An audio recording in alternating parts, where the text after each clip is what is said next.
What's going on, everybody? It's your boy. I'm back. Yes, indeed. I'm Brian Redmond, and this is the Relationship Rehab. And on tonight, yes, as they say in the church, on tonight, we have a really good show for you.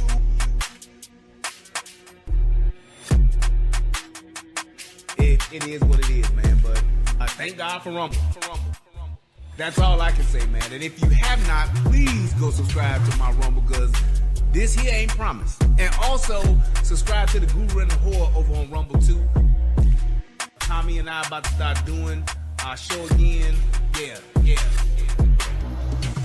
When are we as black folks? Everybody talk about when black community gonna ever come together. When black folks gonna ever get it right. Will black folks ever be able to overcome? Oh, he been saying that shit for 40 years, since I've been around. I think it needs to be a little bit more basic than that. I know this may be a shocker. But when are we as black folks just gonna treat each other with respect? When are we gonna treat each other with respect? How do I better myself? It's by doing the work myself. I need to work on myself. By changing myself. How do I better my people? I need to change the thought process and the thought patterns of our people. Period. That's just what it is. Period. That's just what it is.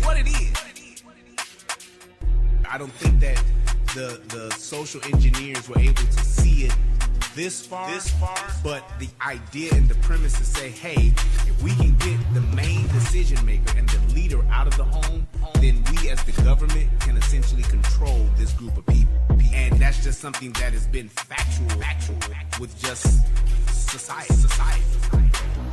When the man is not in charge of the home, when the man is not present in the home, then it leaves the family vulnerable.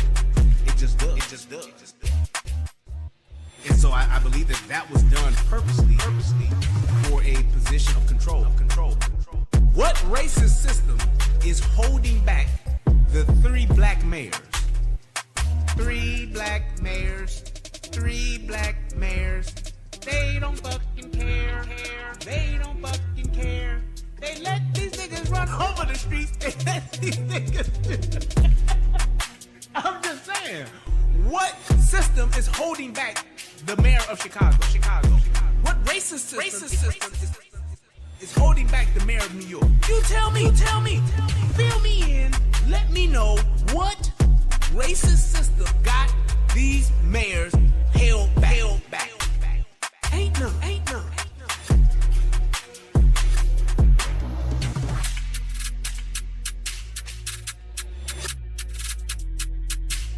And let me end wrap up with this, and I'm going to throw my cigar. Thank you.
What's going on, everybody? It's your boy. I'm back.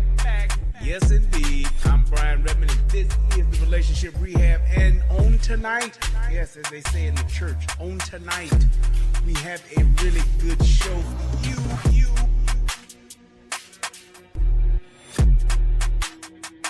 It is what it is, man. But thank God for Rumble. That's all I can say, man. And if you have not, please go subscribe to my Rumble, because this here ain't promised. And also, subscribe to the Guru and the Whore over on Rumble too. Tommy and I about to start doing our show again. Yeah. When are we as black folks? Everybody talk about when black community gonna ever come together. When black folks gonna ever get right. Will black folks ever be able to overcome? Oh, he been saying that shit for 40 years since I've been around. I think it needs to be a little bit more basic than that. I know this may be a shocker. But when are we as black folks just gonna treat each other with respect? When are we gonna treat each other with respect? How do I better myself? It's by doing the work myself.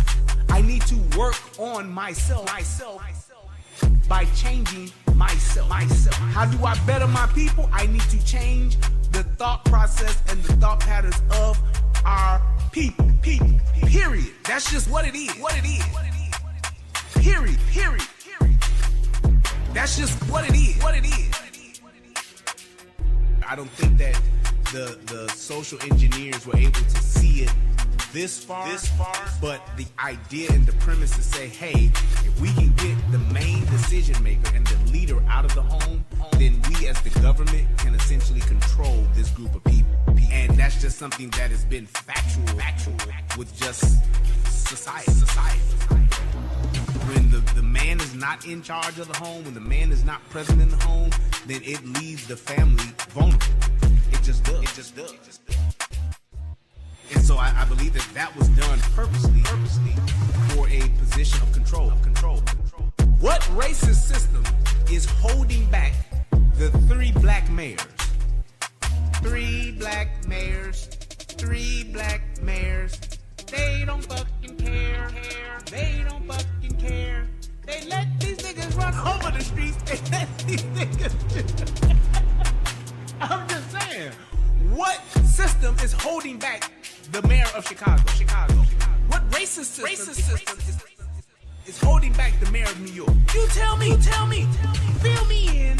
Let me know what racist system got these mayors held back. Ain't none.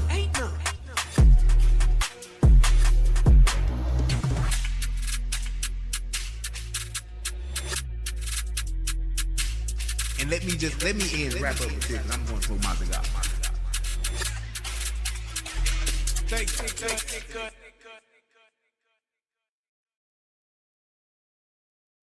Yo, it's your boy Brian Redmond, and we are back once again for yet another live show. When I'm hearing this loud noise, let me fix that, because I think it's just this that needs to be turned on. Yep, I don't know why it does that, but it's weird.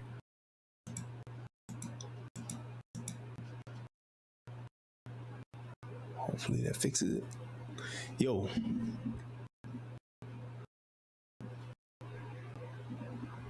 Okay. All right. I think we good. Yeah, because I don't hear it anymore. All right.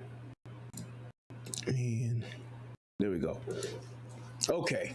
Let me get the chat going up here on the screen, and we are going to get it cracking. There we go. Because I definitely need to see who's in the chat. We definitely want to see the chat. There we go. Okay, that's working and that's working. And let's bring over. There's the United Guns of America is live. Okay, so I got every one of the joints going live and we are streaming. Yes, let me just check the Rumble. Yes, all right, there we go. What's going on, PJG? Say, finally caught me live. Yes, you did. All right, let's move that over here. And then we're going to move that over there. And we should be good to go. Yes, sir. All right, there we go. Okay, so I wanted to go ahead and get right into the show and start the breakdown of this video. We got a little ways to go. So without further ado, my favorite part of the show. Federal law allows citizens to reproduce, distribute, or exhibit portions of copyrighted motion pictures, videotapes, or video discs under certain circumstances without authorization of the copyright holder.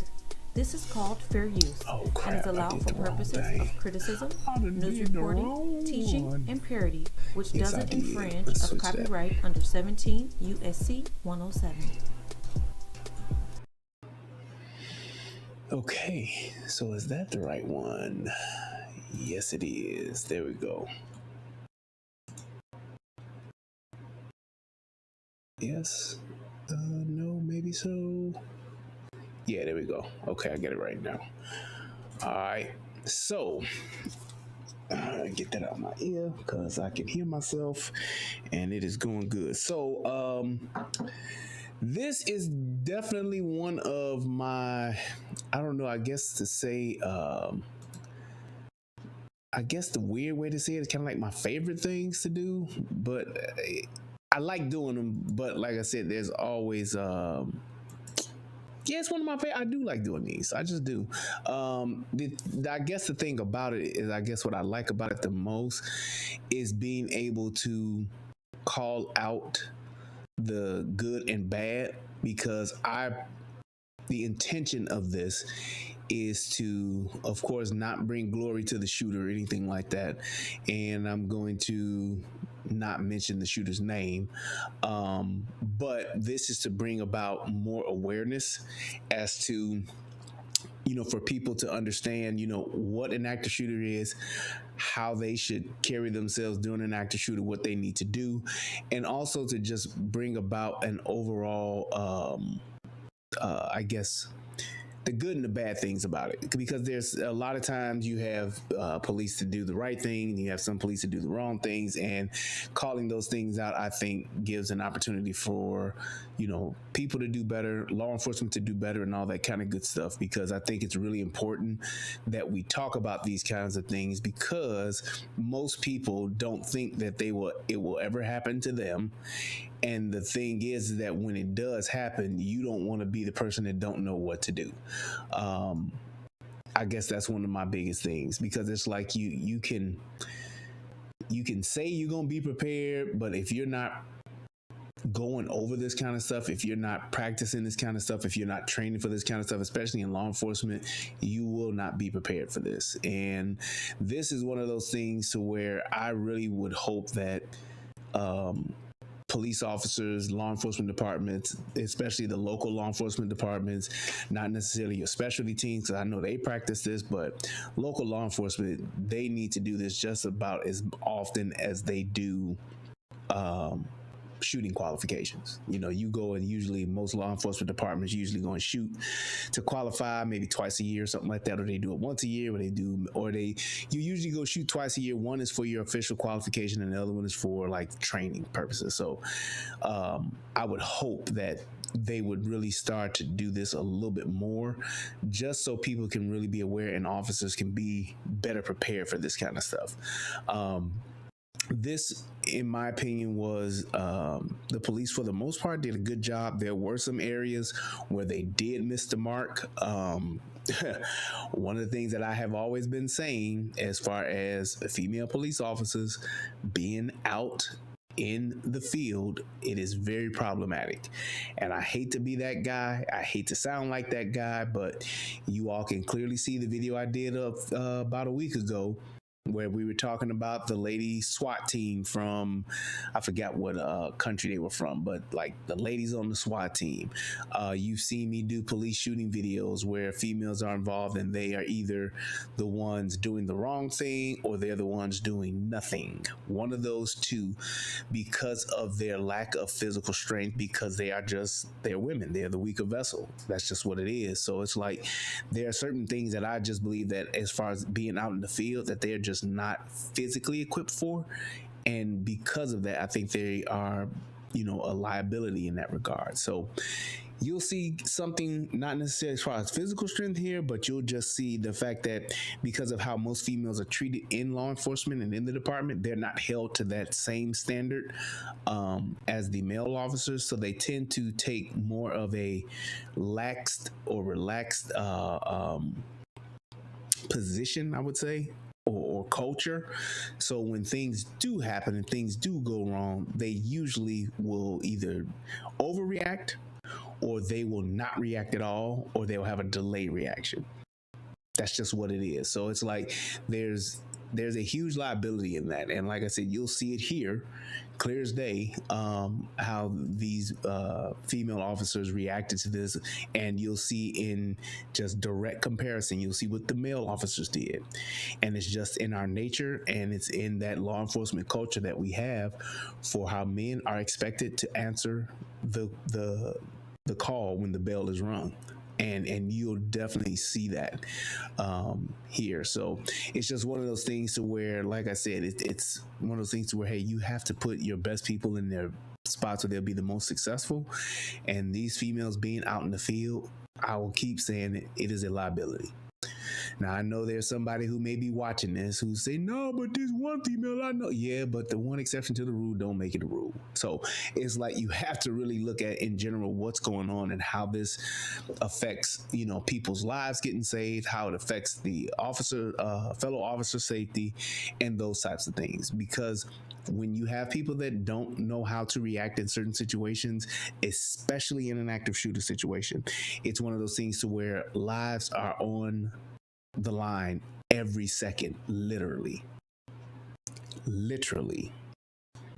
You think about how many milliseconds it takes to pull a trigger, and you equate that to a life. So there has to be just an intentional sense of urgency when you are hearing those bangs that you need to go and stop. You need to go and eliminate the threat with extreme prejudice. You need to go eliminate the threat with extreme prejudice. Not just, we get there, we do the best, then we get there, we negotiate. No, extreme prejudice. You need to be intentional on eliminating the threat with extreme prejudice. And that's just how that goes. And that was one of the things when, and like I said, what happened with Uvalde will be one of those things that will forever be used as a teachable moment, as a teaching template. What they did in Uvalde was just lack of training, lack of leadership. And when you have those two things, there is a disaster destined to ensue. It's inevitable to have a horrific disaster when you have lack of leadership, lack of training. Plain and simple. And it's that whole thing to where if you don't train for a situation, if you don't train for, those things, of course you will never be just 100% ready. But if you're not training for those things, you will tend to do the wrong thing, or you will tend to do nothing. One of those things are going to happen. You're either going to do the wrong thing or you're going to do nothing. And it was so long that those guys were in Uvalde in that school of doing nothing. And then when they decided to do something, they still did the wrong thing. It's just one of those things where it's like, and that's because it was truly lack of training and lack of leadership. The playbook is simple and it's universal. It's simple and it's universal. Those are two things about the active shooter playbook that the people who designed this and came up with this, they got it right in those two areas. We keep it simple and we keep it universal. It's not, well, here in San Diego PD, we do it different. Nope. Everybody does the same thing. Well, over in Chesapeake County, we all do the same thing. That's it. It's just one there, and there are some things that you need to keep simple for that reason. You need to keep them universal for that reason. You don't need people reinventing the wheel on this, because it's one of those things to where it's a clear 1 + 1 = 2. We're not trying to, we have to evaluate what's going. Nope. You see the problem, you see the threat, you hear the threat, you go eliminate it. That's it.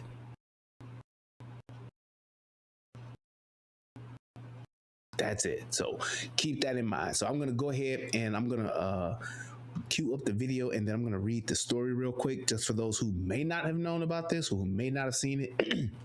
We'll read through this real quick, and then we'll go ahead and we'll break down that video. So click that like button, click the subscribe button, and go over to that Rumble channel, please, and subscribe there. I appreciate y'all, and let's go ahead and let's get into it. All right. So new footage released by police shows the frantic 4 minutes when a suspect opened fire at Joel Osteen's church, Osteen's Lakewood Church in Houston, before she was shot and killed by off-duty police officers. Right. So Joel Osteen is he's a preacher, pastor of a mega church in Houston called Lakewood. I don't know, for some reason I was calling it Lakeview, and I couldn't figure out why I was calling it Lakeview, but I then realized there's a Lakeview in Chicago, and that's what I was getting mixed up with. So, but at Lakewood Church. So he's a mega preacher. I mean, church is huge, one of the biggest churches in the country, actually probably one of the biggest churches in the world. Mega church preacher, if you will, whatever that term means. And church has been around for years. Good thing about this thing too is that this was during the time when a secondary service was about to take place, and it was for it wasn't the main service, which was good. That was definitely good. The fact that this person chose to come when they did was, the only better time was to show up when the church was closed, but this was definitely a good time that this occurred, as opposed to occurring during the main service. So, I see he's also a scumbag. Well, I'm not here to debate Joel Osteen's character. I'm not here to talk about him as a preacher. I'm just telling you, it was his damn church where it happened. That's all I'm saying. I don't want to talk about the $500,000 that was just stuffed in a wall, magically hidden somewhere, or $600,000 that was just hidden in the wall. We're not here to talk about that. We're talking about something else. I don't know about his own personal, his personal affairs and how he carries himself as a man or as a preacher. I don't know about that. I'm here to just talk about the active shooter situation that occurred to his church. And I don't even think he was there, but I digress. The 26 minutes of video footage released by the Houston Police Department shows the moment gunfire ripped through an ordinary Sunday afternoon at the church on February 11th. That's just a couple weeks ago. Leaving the shooter, 36-year-old, I won't even mention this person's name, dead, and her 7-year-old son is in critical condition. A 57-year-old man was also injured in the shooting. Footage from surveillance cameras inside the church and body cameras worn by officers showed churchgoers scatter and panic as authorities approached the shooter with their weapons drawn. And yeah, we definitely gonna talk about that. Periodically taking cover from the rapid bursts of gunfire. A surveillance camera outside the building captured Moreno pulling her son Samuel out of a white SUV and then walking towards the church. She wore a long tan trench coat and a backpack. put a pin in that there, as my brother DJ Just Jay would say. A surveillance camera outside the building captured Moreno pulling her son Samuel out of a white SUV and then walking toward the church. She wore a long tan trench coat and a backpack. Footage from one officer's camera showed church attendees and off-duty officers chatting together in groups when the bang of the first shot rang out, and one officer asked, "What is that?" As people began to scream and flee down the hall, the officer urged another to approach the shooter, whispering, "Father God, just be with us. Forgive us our sins." Surveillance footage also captured an overhead view of the people fleeing in confusion and running into doorways as Moreno, opened fire. One camera showed the shooter's son appeared to cover his ears and hide in a doorway. In audio from body-worn footage, the shooter shouted out that she had a bomb and threatened to blow up the whole place. At one point, she also said, "Stay calm, all I need is help." Yeah, right. I'm gonna help you. Help your ass with this magazine I got full of bullets. That's what I'm gonna help your ass with. After an exchange of gunfire between the shooter and two officers, surveillance footage shows Moreno pace back and forth in the empty hallway before she was struck by gunfire, slumping to the ground.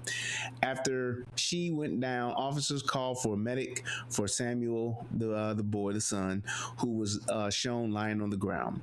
Officers also called for a bomb squad to check the person for explosives. Police later said searches of this person's car and backpack did not find any explosives.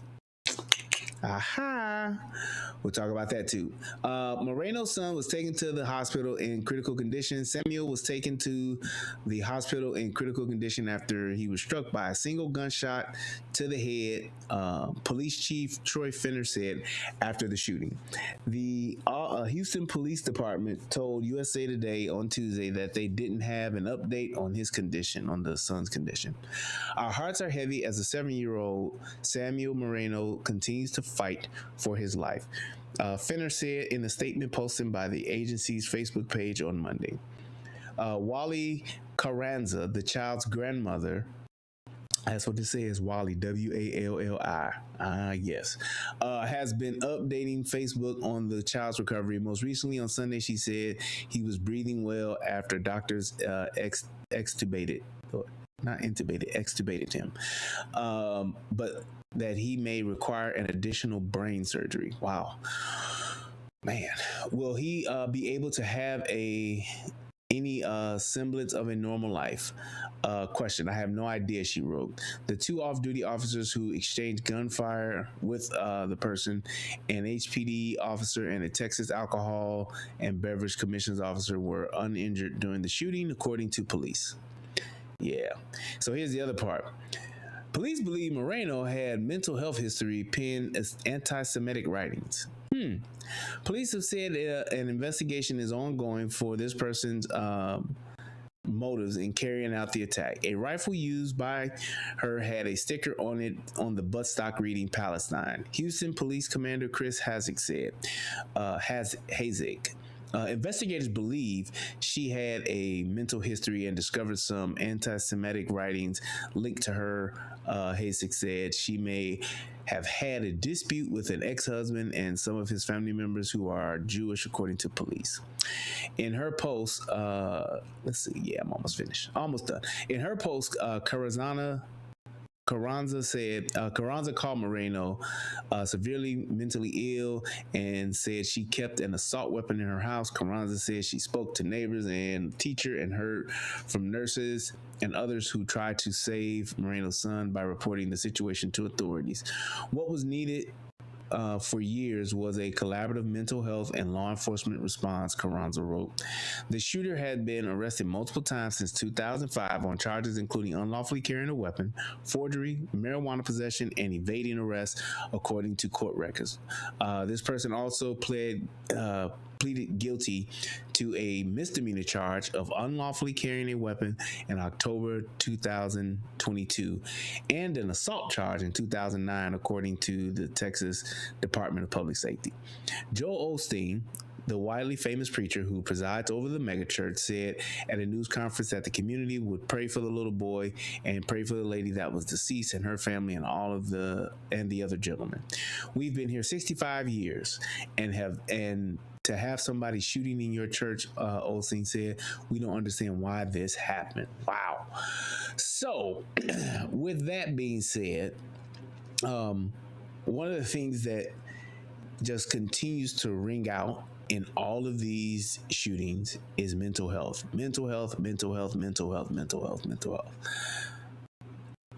If we're talking about society and we are talking about the responsibility of the people, the government to the people, so the people who pay the taxes to the government, right?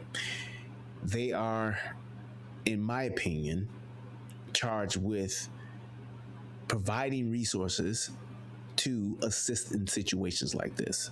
Number one. Number two, I believe that a person who is unlawfully carrying a gun, right, like this person did, they do need to go to jail.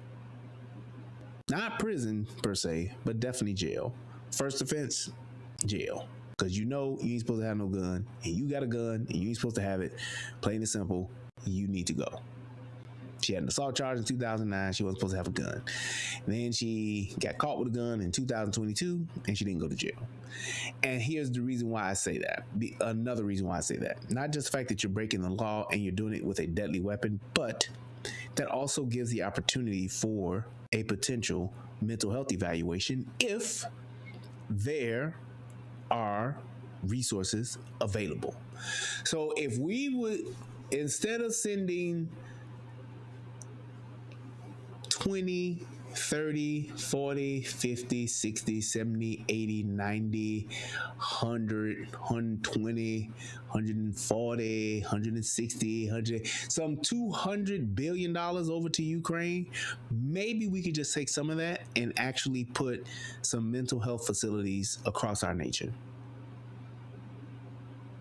When you talk about things as far as the government's reach and what the federal government does, I don't think the federal government needs to do it, but I believe that the state should get so much money, so many millions of dollars to actually fund and to run their own mental health facilities.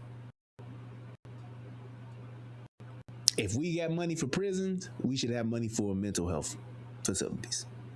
It's just that simple. If we got money to send over to other countries, we should have money for mental health facilities. It's just that simple. Why we don't, I can tell you why we don't. It's because we don't force our politicians to provide that. We don't have an expectation for them to get those types of services for our people. Talking about the billions of dollars we pay in taxes every year, why wouldn't we have that? Why wouldn't we have those types of resources available for people who clearly need them? Crying out for them. So it's just something to think about. Just my 2 cents as far as, hey, this is what we spend our tax dollars on. This is what we have our tax dollars. If you want to ask what our tax dollars are for, it's one of those things to where this should be a no-brainer. This should be a no-brainer. So with that being said, we're going to go ahead and get into the video and we're going to start breaking this thing down. Let's go. And when you're talking about like how this thing occurs, this person literally is just pulling up and they're getting out and it goes from there. Now this person who is just a complete piece of shit because they bought they brought their child with them. Like, and it's just one of those unfortunate things to where, you know, you don't ever want to be in that situation as a first responder or as a law enforcement officer, to where, you know, you have a child involved, but it's like you can't, you have to do what you have to do in this situation, because if you don't, there are other people that's involved that will die because of that. And you see that person, they walk straight in. And here's my thing, you know, trench coat and a backpack, church security, law enforcement officers, that should always bring some type of heightened sense of alertness. And one of the things you have to realize is that when it comes to, you know, providing security and just being in an not being in an active shooter situation, but when it comes to providing security in these situations, you have to have a mindset to where you are profiling. What do most active shooters wear? They usually have a backpack of some sort, or some type of duffel bag, or some type of gym bag, and they usually do wear long coats because they're a lot easier to conceal things like rifles, shotguns, whatever the case may be. So yes, you see someone walk into a stadium, you see someone walk into a school, you see someone walk into a church, and they have on that trench coat or that winter coat, whatever the case may be. Yes, you should be a little alarmed to see that.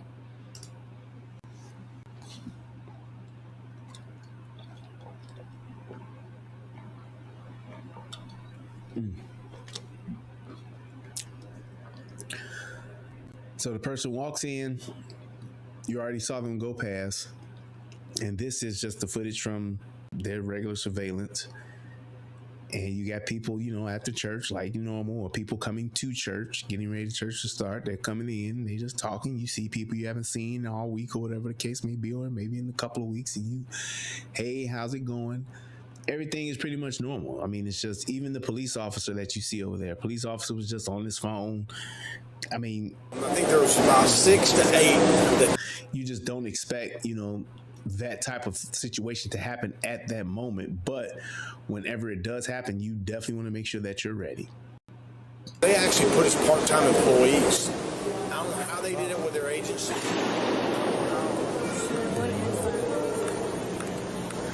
First bang.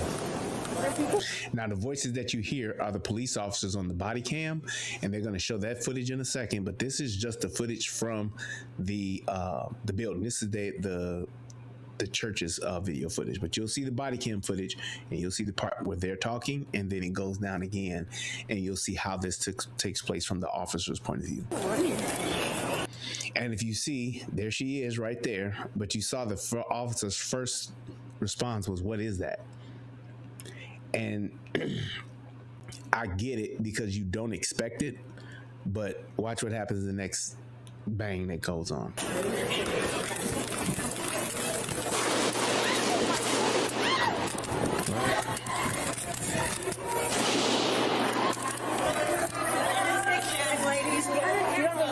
And here's my thing. Can you imagine what that kid, if that kid does survive, can you imagine what that kid's life is going to be like?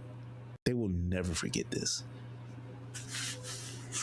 He didn't have anything to do with it, but to have to live with that, I mean, I don't think there's any amount of therapy, any amount of counseling, any amount, that can just literally, where you can like truly heal from that and not have nightmares, flashbacks, whatever the case may be. I mean, this will forever change that kid. And it's just terrible that it happened, but nevertheless. So that looks to be a security guard or somebody who's working security or something there. Female. Well. And female with some pants that's probably too tight, but nevertheless.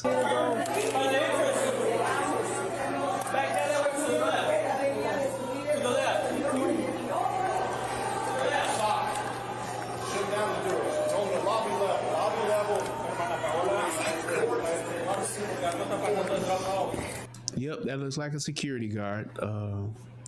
That's yeah, but it is what it is. I'm not gonna even get into that. But yeah, that's security guard. Here we go.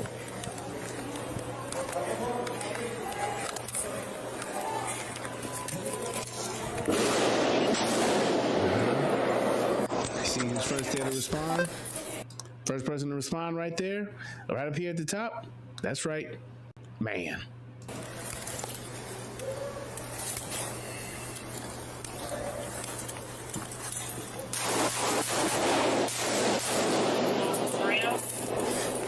Now, if you look up here in this top left corner, you will see that those are police officers right up here. Those are police officers in that top right corner, in that top left corner here. Those are police officers. And you'll see the other officers who are doing what? Going towards the threat.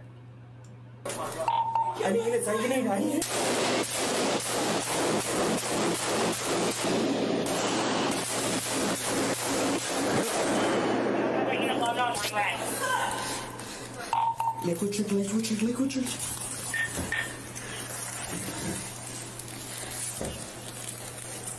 Now she's setting down her bag, right? We don't know what's in the bag, but that's just what she's doing, and potentially could be reloading, right? So that's one of the things too, that you never know how much ammo this person has. You never know how many rounds this person is, has with them, whatever the case may be. So it's like, that's why it's so critical to, you have to go and get them. You got to go get them. That's the best way to describe it. And what these guys are doing, they're on it. You know what I'm saying? They're not just going to walk kamikaze style and just say, hey, but you have to press. You got to put pressure on this person. It's a full court press, if you will. You got to get there and stay there and get into the fight. That's just what it is. Now you hear her talking about she gonna blow up the whole place. Now, to some people, that would maybe think, oh man, if she got a bomb, she gonna blow the place up. I can't go after. Nope. You need to go and eliminate the threat. And it's like, when we talk about police officers and the things that they have to do and the sacrifices that you have to make, when you put that jersey on, when you swear that oath, this is the part that you hope never happens, but this is the part that you absolutely have signed up for and should be okay with. Understanding the fact that this might be the last few moments of your life.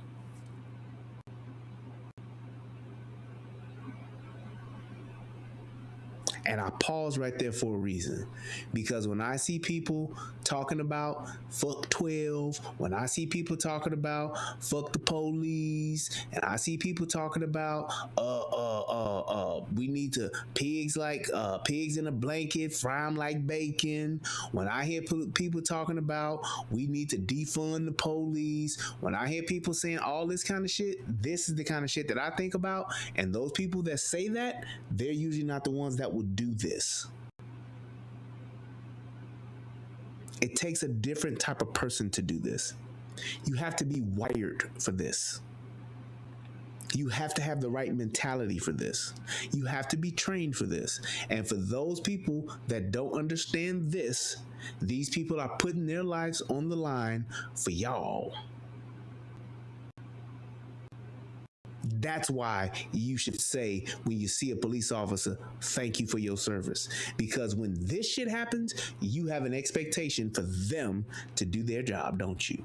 And if they die doing that job, that's just part of the job. That's why you always hear me say, you can't be scared and be the police. You can't be somebody who's saying they the police, but they don't want to get into the mix. They don't want to go out here and shoot. You can't be the police and then be scared. You can't. Because this is the thing right here that you absolutely are signing up for.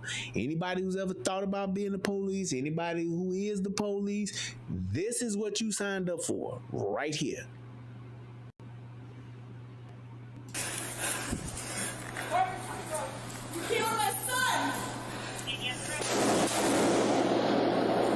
And that's incorrect. Bitch, you killed your son.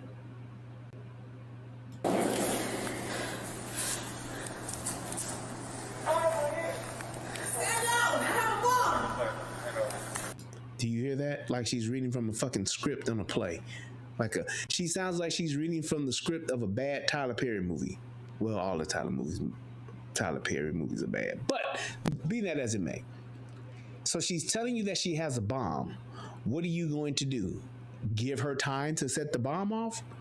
Or are you going to try to hit the delete button on her ass and get her up out of here? So it's like when you hear people say those things, you can't let that deter you or stop you or slow you down. If anything, it should make you even be more aggressive and intentional on stopping the threat. I don't care if she said, I got a bomb, I have a nuke, I have a rocket launcher, I have a javelin, I have a RPG, I have grenades. I don't care. I'm trying to delete you. I need to eliminate the threat with extreme prejudice. Right, cuz I got an AC-130. Well, I'm shooting at your AC-130. That's what I'm doing. I don't care what you have. If I've signed up to do this, I have to come get you. I'm coming. Nothing's gonna stop me. I'm coming for your ass. And like I said, I'm not gonna be coming kamikaze style where I'm just, but I'm definitely pressing my way.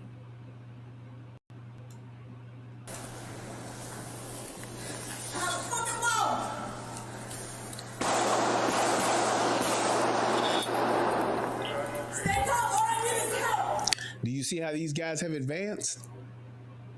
Kudos. They're gaining ground, closing in on this bitch. They're as aggressively as they possibly can. The other part about this is, too, these guys have handguns going up against a rifle. Going up against an AR, handgun, and AR, then no. But they don't have an AR.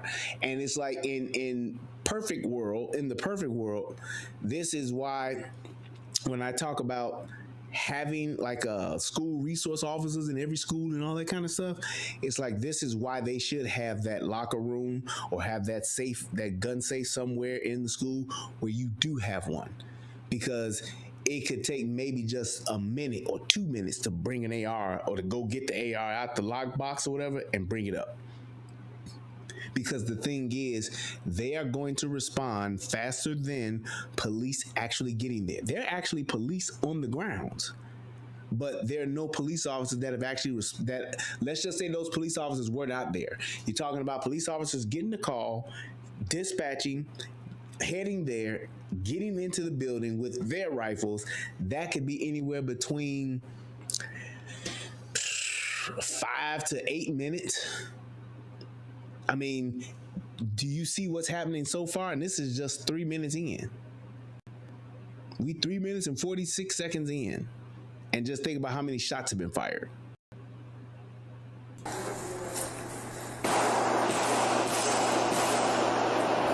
I got one female shooting rifle. I'm pinned down on against the wall corner. Now, you see what that guy's doing right there? That technique is called slicing the pie. What he's doing is because he has some concealment. He doesn't have cover, but he has some concealment because of the wall. He's not flanking out. He's literally trying to come out like this, because as he's coming around that wall that's here, as opposed to if he's up against the wall, he's not just trying to come out this way to see around the corner. He's literally doing this, and he's slicing the pie, because the more that he comes out, the more he can actually start to see more and more and more of that target.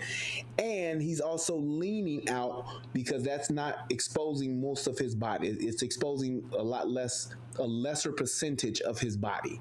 So he's not giving her a big target to hit, but he's definitely moving and inching out so that he can have a target, so he can see the target that he wants to hit. So he's doing actually a good job, man. I mean, with just everything that has happened, totality of the circumstances, my man is doing a great job. Him and his partner.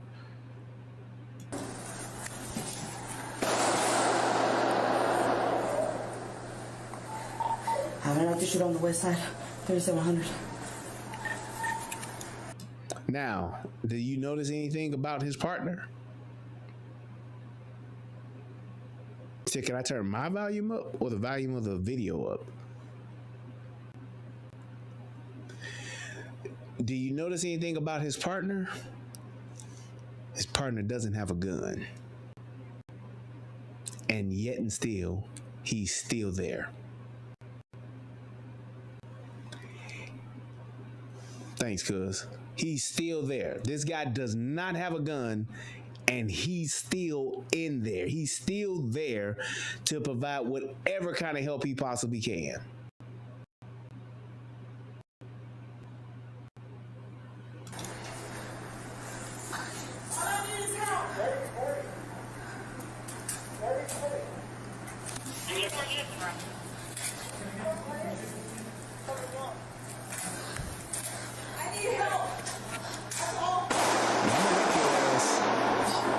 Exactly.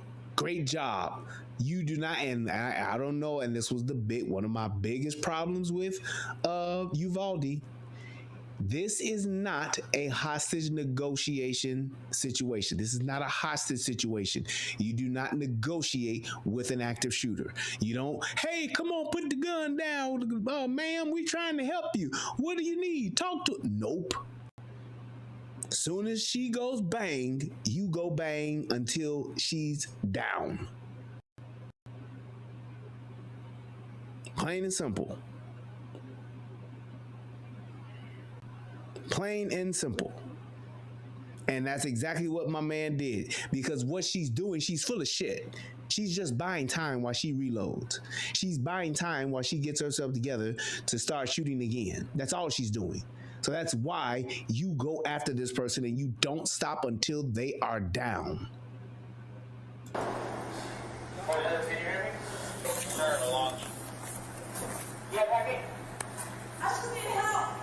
Right. Now she just needs help. Right. Or she's trying to get to her rifle.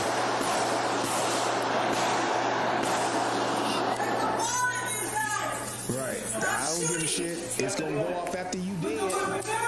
She's telling them to stop shooting. There's a bomb in his bag. Well, bitch, it's gonna go off after your ass is dead. I tell you that. I tell you that. We'll defuse it after you gone.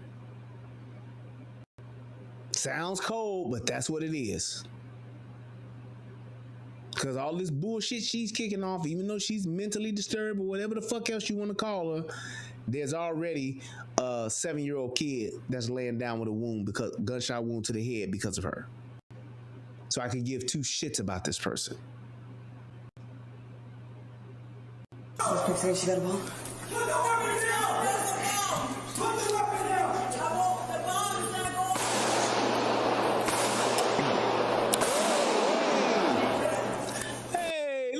To join the party. Hey, guys. So that's at 5 minutes, people. 5 minutes.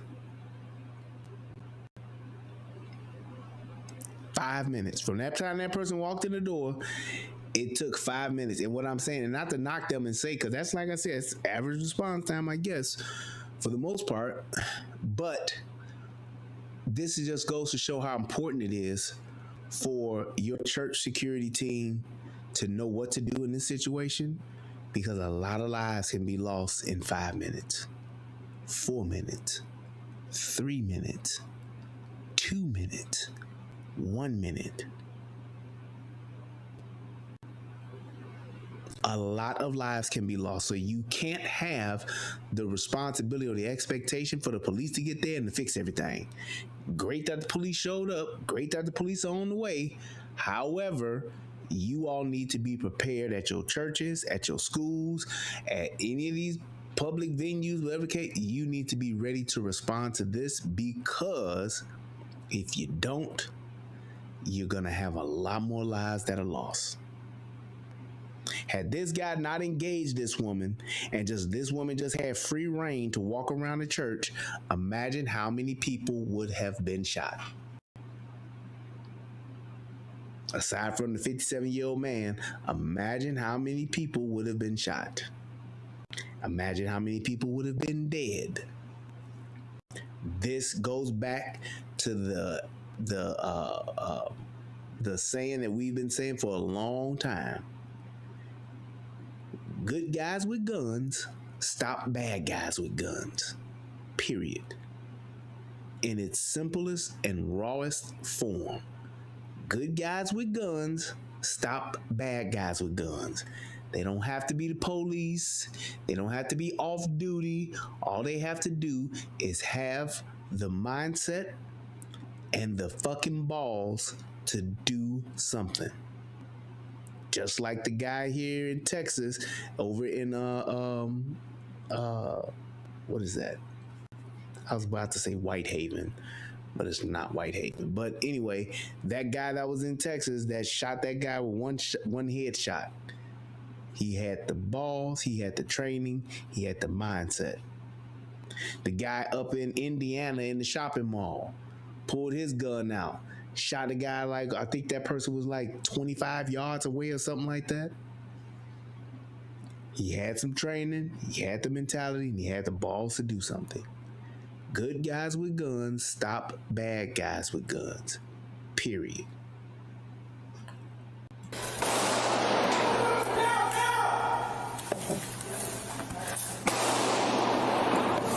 Blue, blue, blue, blue, blue, blue. Blue, blue, blue, blue. Hey, we need a medic. We need a medic immediately. Put the weapon down.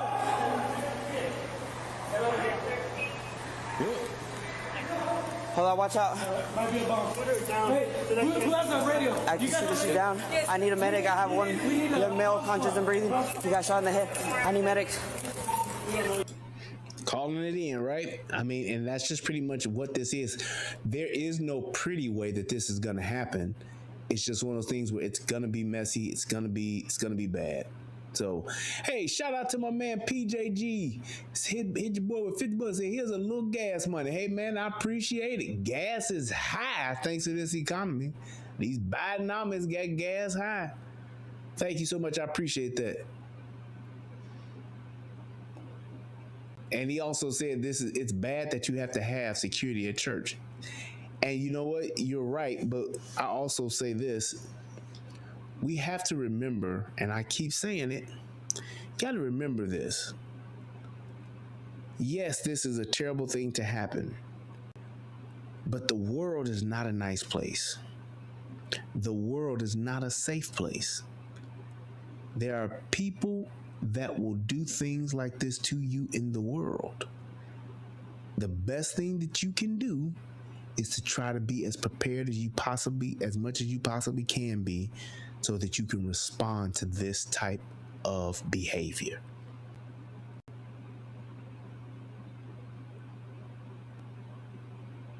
Just saying.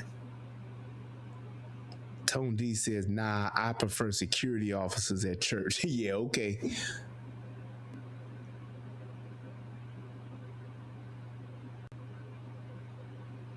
But you have to realize that we do not live in a nice place. We do not live in a nice place. There are more people that will do harm to you than good. That's just what this world is. I ain't just saying in America, in the world. You go in other places and it's even worse. It's even worse. So the best thing to do, guns, weapons, whatever the case, it makes everyone polite. You will still have people that will try it and pull it, but it makes everyone polite. Cool. There's 223 shell casings. I thought she had 12. Yeah, I just see one. She just came in. You okay? Y'all been shot? Yeah. Hold on, she got a fucking bomb.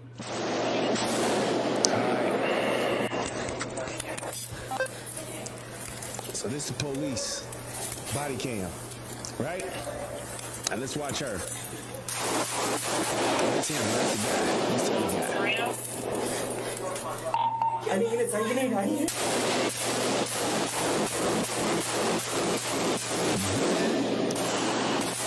And I know that is such a it's a frightening sound, but you have to look at that sound to say, I gotta stop that sound, because every one of those sounds could be a life, could be a man, woman, or child that is dying.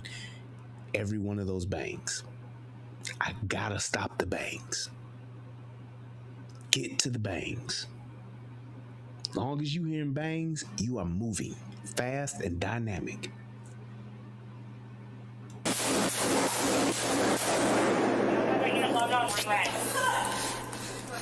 Lakewood Church, Lakewood Church, Lakewood Church.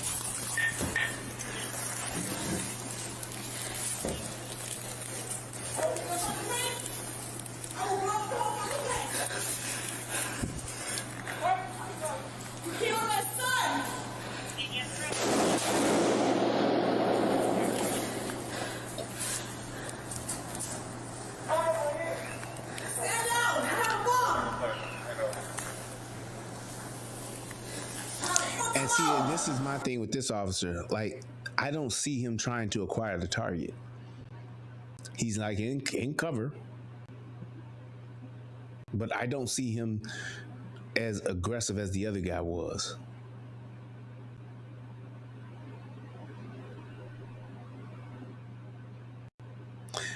Tone DZ said, remember that story about the guy who pulled out a gun in that black church and got shot by the church member?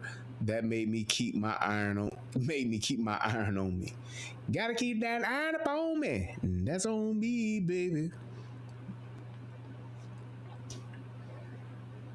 Do churches even use metal detectors? No, most churches do not. I've never seen a church that uses metal detectors.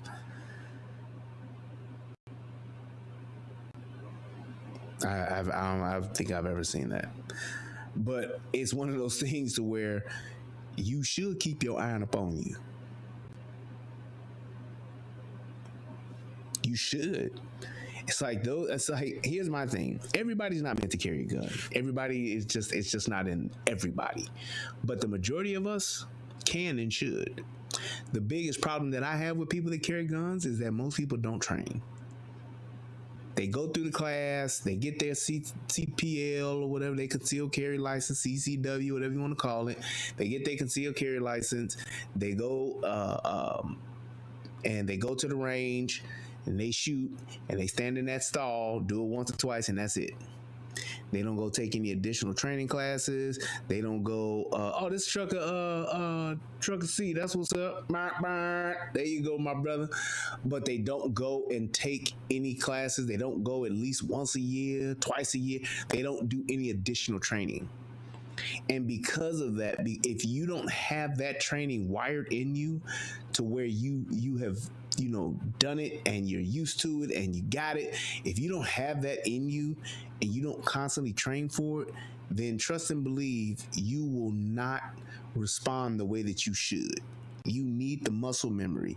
You need the repetitiveness. You need that. You need to go at least twice a year to not to the range, but at least to like a shooting training. You need to do that.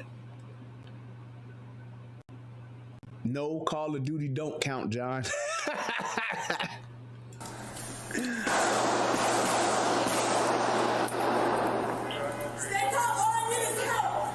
Right. She's bullshitting. She's steady pulling that trigger, or she's steady getting to that gun. But talk about, I need help. Stay calm. I have a bomb. I'm cooking eggs. I'm gonna stop. I have cookies and cakes to pass out. It don't matter what they saying. Eliminate the threat. I got one female shooting rifle. I'm pinned down on against the wall corner.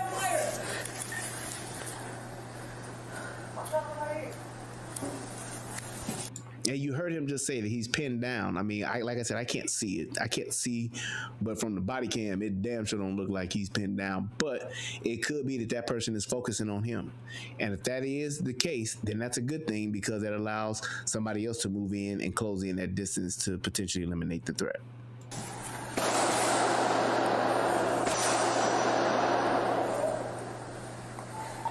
I went out to shoot on the west side, 3700. But to me, I don't see this person being pinned down because I haven't seen any bullets come this person's way. I think that this person at this point in time is just being a great witness.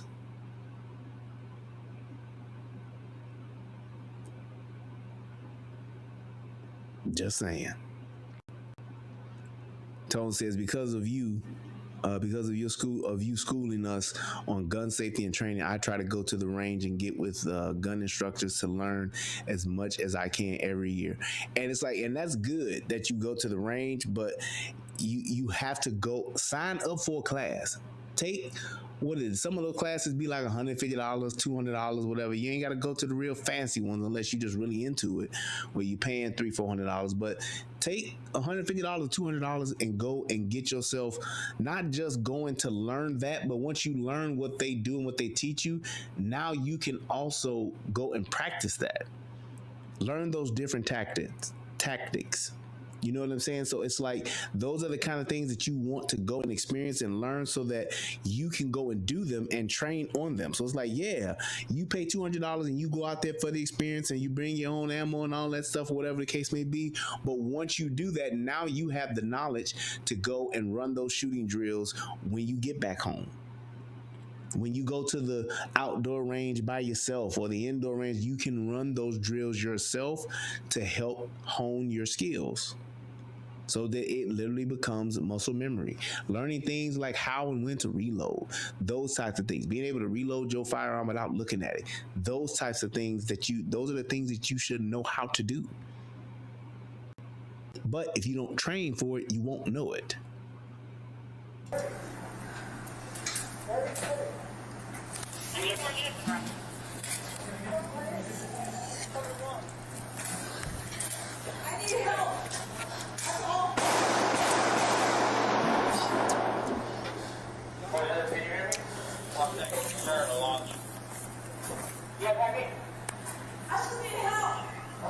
And see, I truly believe that this guy's literally just behind the gap.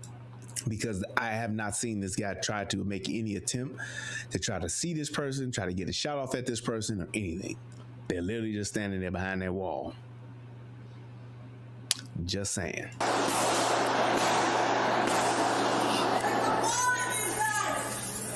shooting! Put the weapon down! Suspect saying she got a ball. Put the weapon down! There's a ball! Go! Put the weapon down! The ball is not going.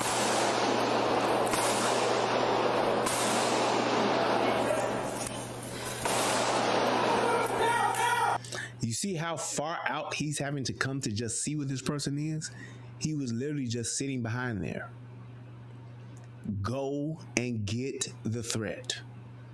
You ain't got to run out there kamikaze style, but definitely you should be pressing your way.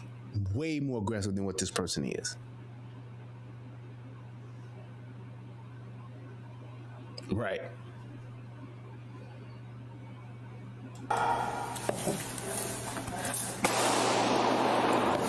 Blue, blue, blue, blue, blue, blue. Blue, blue, blue, blue. Hey, we need a medic. We need a medic immediately. Yes, that is the kid that's down. Put the weapon down. So you see where he came from. Just saying. Hold on, watch out. Hey, who has that radio? I can shoot this shit down. I need a medic. Now you see how they're retreating now? This is okay because now what has happened? The bangs have stopped. So now you reassess, take cover, call for a medic, call for bomb squad. All of that is okay. Right in line. Great job. But while them bangs going on, man, you playing hide and go seek. I'm trying to go get him. We gonna go out here and go get him, boy. We gonna go out here and go get him, boy. We gonna go out here and go get him, boy. He can't get himself. That's what you going to do. PJG says, I was deployed 3 times to Iraq, kicking in doors, and you can't train bravery. Yep. There were upper echelon people that were afraid of gunfire and conflict. Exactly. 1000% correct, dude. You can't, it's like you have to understand what this job is and what it does and what it entails. And everybody ain't meant to be out there in them streets. That's why the few that are, you need to make sure that those people are in position to do their jobs. And the first time something go wrong, the first thing out your mouth shouldn't be they should lose their job, lose their pension, and go to jail. One young male, conscious and breathing. He got shot in the head. I need medics. Cool. There's 223 shell casings. I thought she had 12 feet. Just one shooter? Yeah, I just seen one. She just came in. You okay? Y'all been shot? Hold on, she got a fucking bomb. That's the problem. I already called EMS. I need EMS ASAP. You have a kid over? Yeah, I already did. What's the fucking address over here? Fuck. Timmons Lane. Timmons Lane. I need him at 3700 Timmons Lane side. Adrian, stay back.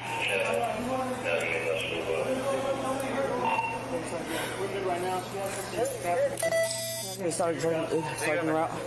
And you can clearly see from just both of the camera angles that you've seen so far who's in charge and who's the actual sheepdog. You can clearly see that.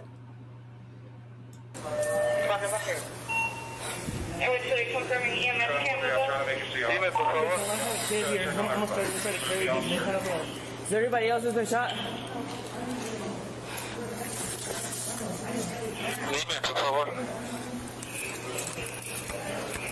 You see how he took cover?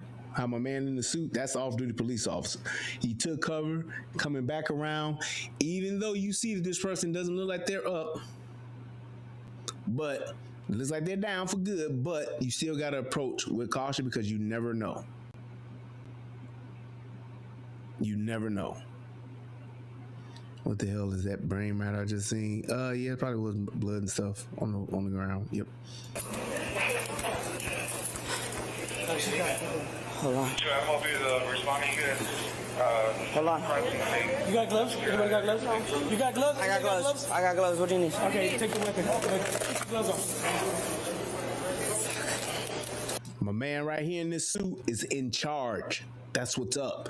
Response team, one of the first things that you do when you have a response team is you find out, first off, who's in charge. And usually that person will step up and say, hey, I'm in charge. On me, stack up, T formation, diamond formation, whatever the case may be, we going. That's what it is. And what you do when that person makes that call, you stack up with that person and you go. Why? Because that's the playbook.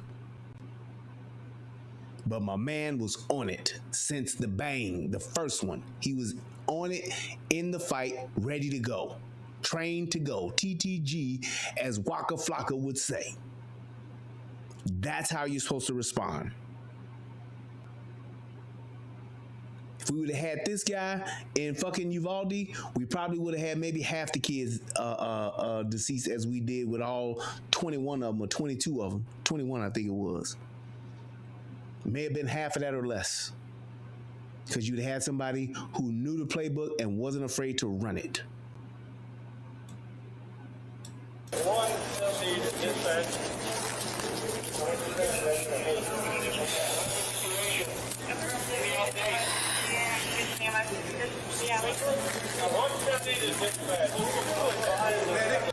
So John said that's a nerve-wracking scene. The heavy breathing is expected if it's the first time. We all react differently. It's the adrenaline, dude. It's the adrenaline and the adrenaline dump, and it's just that whole thing that takes place when you're in a heightened situation, because this don't happen every day.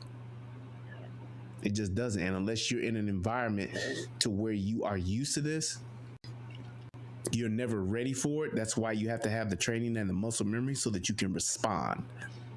So it's just like how, and it's like one of the things that I didn't realize about myself is just that because of the area that I grew up in, being in Chicago, like I think I talked about this on the last show with police officers with some shooting or whatever, but it's like I respond differently to gunshots than most normal people do.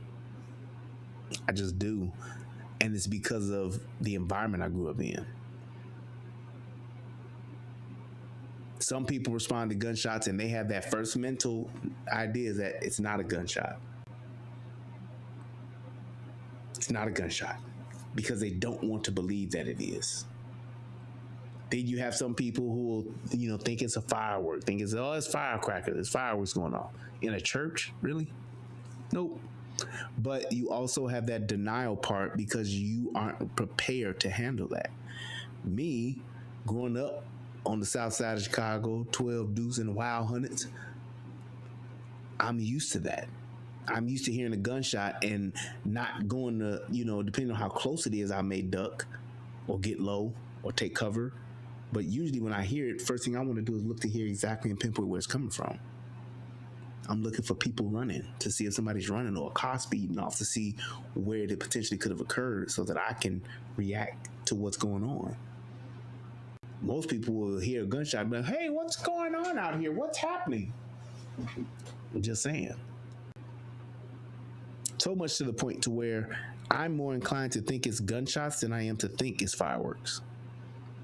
I remember when I was in Michigan, and this was about a couple days after the 4th of July.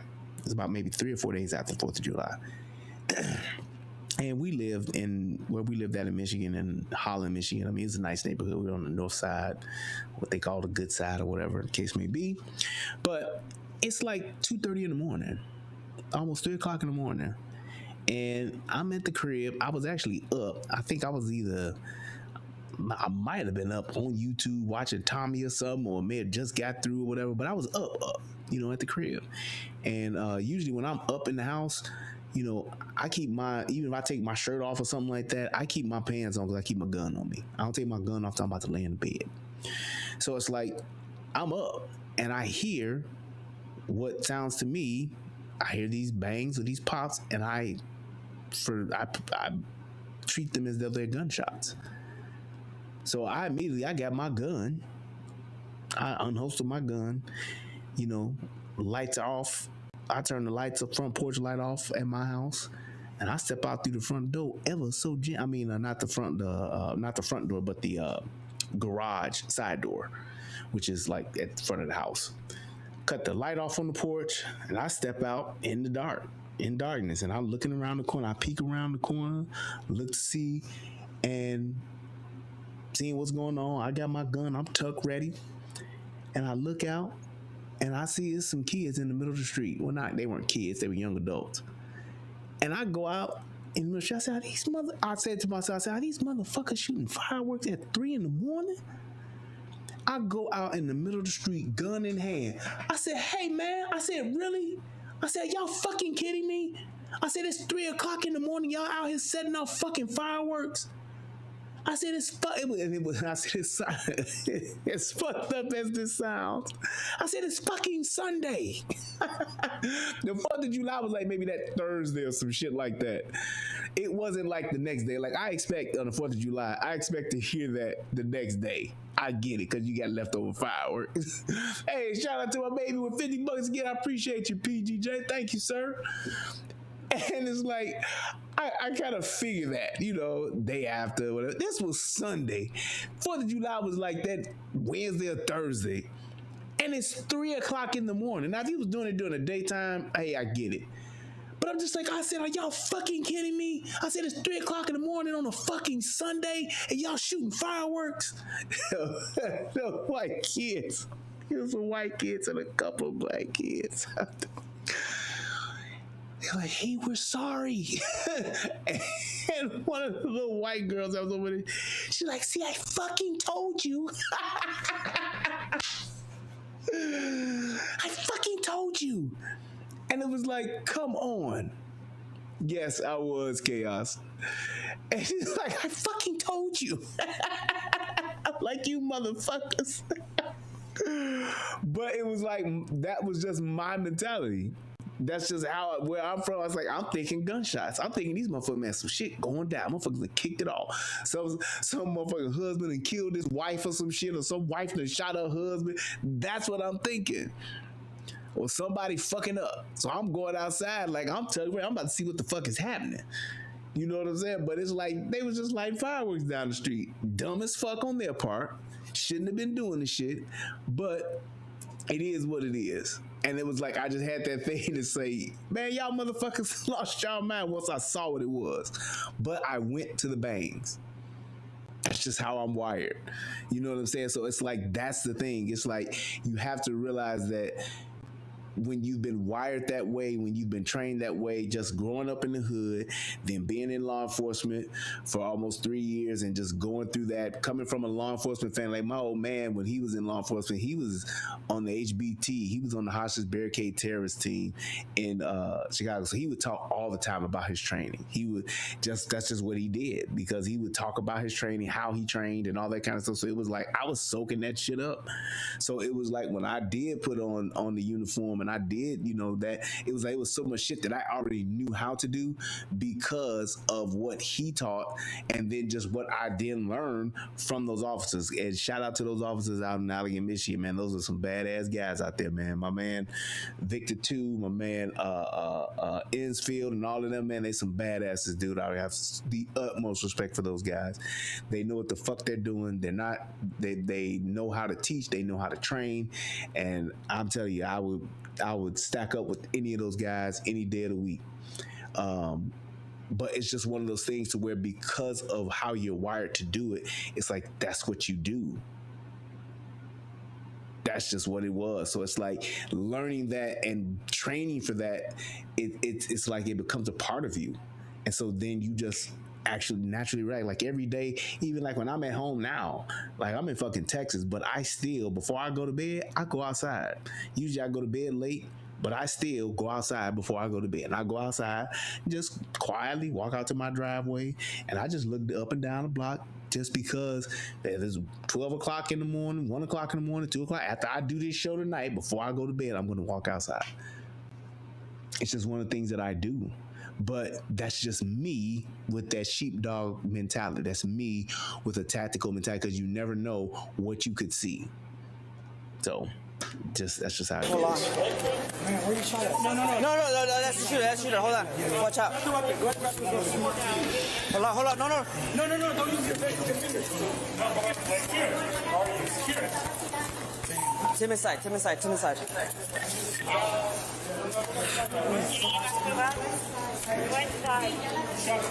Suspect is down. I need EMS ASAP for one small child. Now, here's the thing.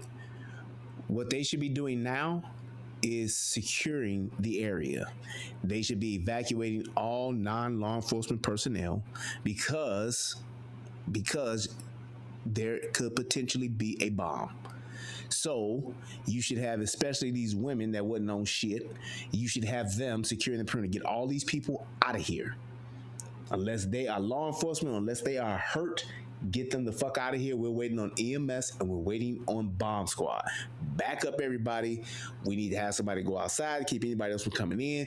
You need to be securing the perimeter and securing the crime scene right now, because there is still a potentially active threat going on, which would be in that bag. That's just how we should be treating that at this moment, even though it wasn't, but you should still be thinking that, and that's how you should be addressing it. I don't have my rating. I already did.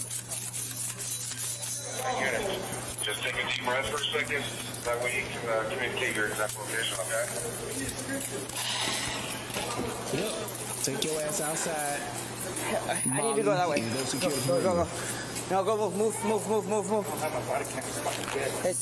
I turned mine off.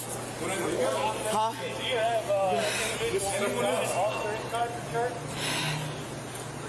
anyone else? That's it. Where'd she come out of? Did she come out this way? She came this way. She came in? So I heard the shooting from in there. I thought she was up on other levels. Did anybody get hit?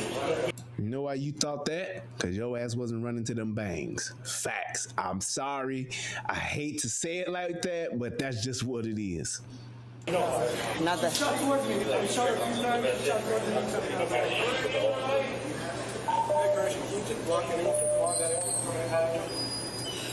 I think there was about 6. All right. Now, one of the other things too is that once you have basically eliminated the threat, you should now be checking the surrounding areas, surrounding rooms, because where that gunfire is taking place, there could be somebody that's hit and you don't know it. Bullets go through drywall. So it's like you should be, and this is why you need to be securing this area. There could have been another shooter. There could have been somebody else hiding. You don't know, because you don't know unless somebody can actually identify and say, hey, this is what happened. We've cleared this area. You need to be doing that. You need to be clearing the area, checking for any type of wounded, seeing if there's any other things that's going on, and backing those people away because you're waiting for bomb squad to come to actually declare everything is safe and good. Because even with EMS ain't gonna roll in until you safely secure the entire area. So you need to be sweeping those other rooms and those other doors that's over there to make sure, hey, this door's locked. Okay, can't nobody get in. Knocking on those doors, saying, hey, police, making sure that there's nobody in any of those other rooms, because you don't know what has taken place or who's in there. Also, the other thing you may want to check for, because you don't know if this person came in and did they have one bag or two? Did they have 3 bags or 4? You have no idea. So you want to secure that entire area by getting those people that ain't involved out, but you also want to check each of those little areas, each of those rooms in those little areas, those little nooks and crannies. You want to check all of that stuff to make sure that the area is secure. Now, this is the body cam footage from the officers and the female officers that's there. So this is before the bangs. Watch what happens. To 8 that they actually put as part-time employees. I don't know how they did it with their agency. See my man? Where are people running? See people running? Now, these are female. This is a female, right? Watch what happens. Watch them. Watch how fast she's running. Watch how cold them feet get.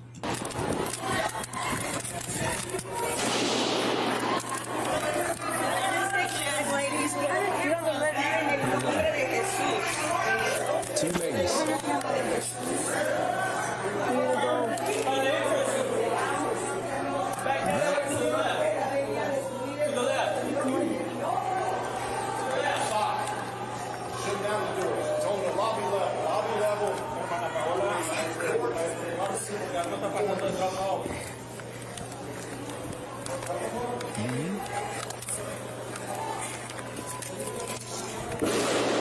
Now this is the doorway up to the front. The shooter right now is up and to the left.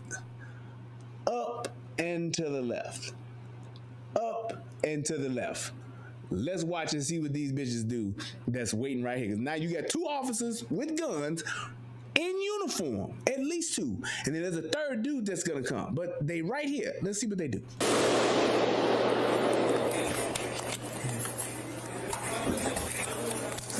Wire lock. Wire area. 3639. You're at Lakewood Church. We need units now. See the guy up there walking towards the bangs, right? Mm-hmm. No gun. See, he walking. Watch what these ladies do.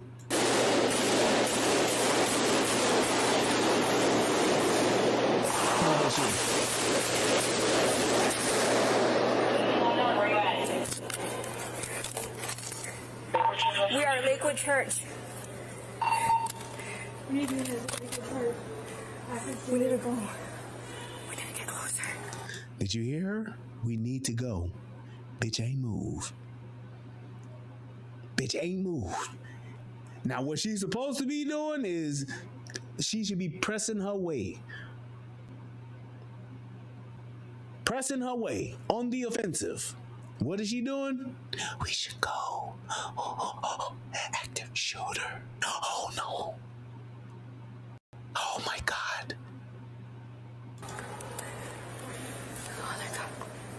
Oh, they're coming. My camera's not working. What you checking for your camera for? And here's the other part to that. One of your fellow law enforcement officers could be under fire right now. You have no idea. They haven't even gotten around the corner to where they can even see this bitch. They can't even see her. They can't even see her. They haven't even gotten to where the shit is going down at. They are literally in the vicinity.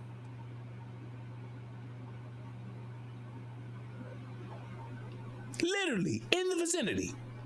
Everybody else, that other dude is already in it. And even the other officer that was tucked in the corner, y'all right there with the shit. And what's she doing? I don't even know if my camera's working. Bitch, don't nobody care about your camera. Get your ass in the gunfight.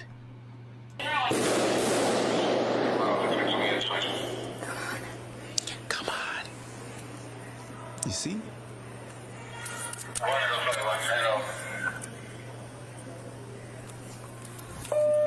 You see? What you waiting on now?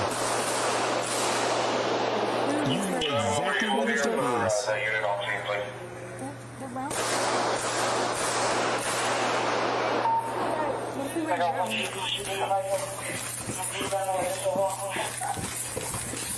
They moving fast as hell, ain't they? Right.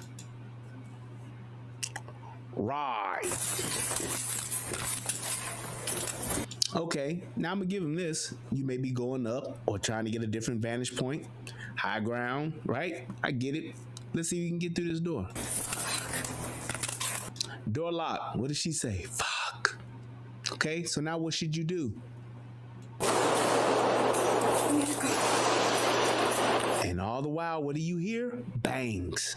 Those could literally be lives being lost. You have no idea because you are not on the scene. You off in the back, laid back in the cut. You're diamond in the back, sunroof top. You're digging in the scene with the gangster lean. That's all you doing.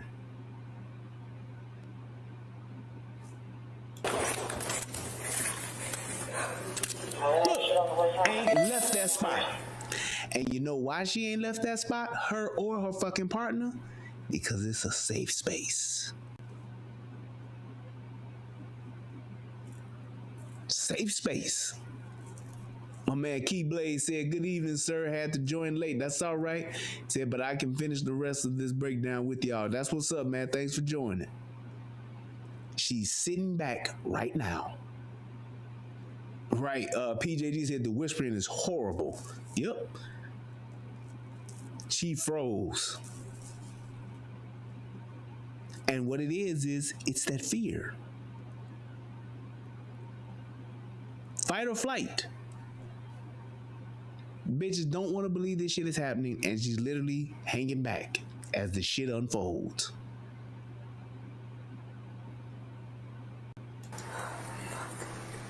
Could be moving now. Look, come on. She's telling us. She just said it twice. We gotta go. We need to go. Come on. Probably coming. Careful. Nothing. Bitch straight froze. The gunshots aren't even near her, and she's backing away. It's two of y'all. Y'all don't even know what's going on. Y'all can't even see what's going on, and you damn sure ain't trying to see what's happening. Let's approach. We need to approach. Come on. Let's approach. Come on. Come Come on. We need Come to on. approach. Let's approach. God, Approach. just be with us. God be with us. Come on. Come on. Hey, I get the whole prayer thing, but in a situation like this, you ain't got time for no prayer. All you need to say is one word, Jesus, and you gone. Or be moving. Do like my wife do. My wife, she be when shit go down around her, she be like, Jesus, Jesus, Jesus, Jesus, Jesus, Jesus, Jesus. I'd rather you say that and be moving your ass than to be sitting back talking about our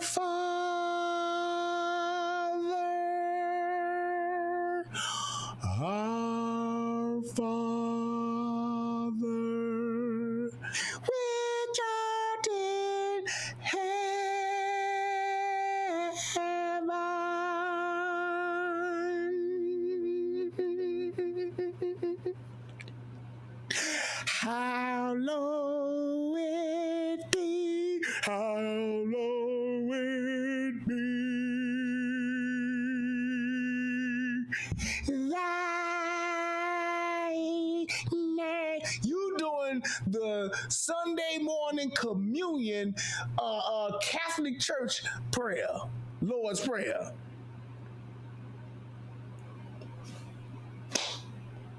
I'm just saying that's what she's doing. Only other thing she needs to be doing is,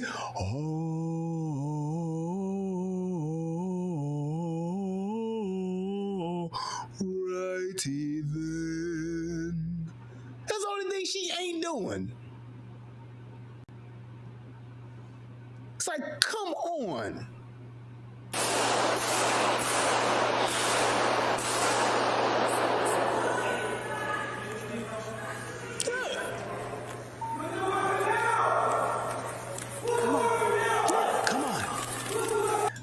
So it took after about 7 come-ons and we got a goals, and after doing the Lord's Prayer,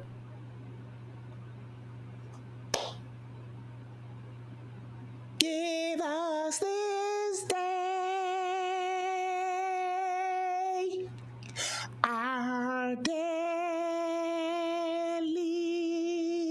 bread, and forgive us our debts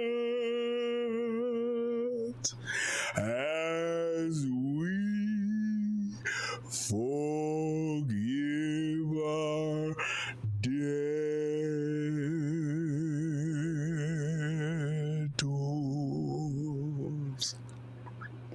and lead us not into temptation, but deliver us from evil.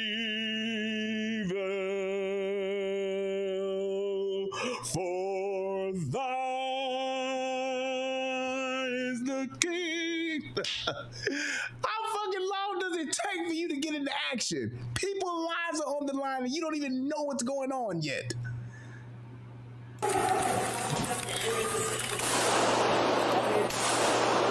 She's just now gotten up to where the shooter, not the shooter, but to where the shooter is on the other side of this, and where the actual person who's actually engaging with a gun, because the other guy doesn't have a gun, she just now got there after hanging back all that goddamn time. That bitch was hanging back so long, she was hanging with Mr. Cooper. She was literally back there hanging with Mr. Cooper.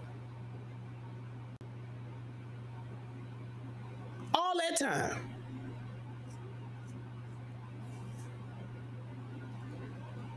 You say you just got an ad doing the live show? That's good. Shit, watch it, nigga. Get some of this money.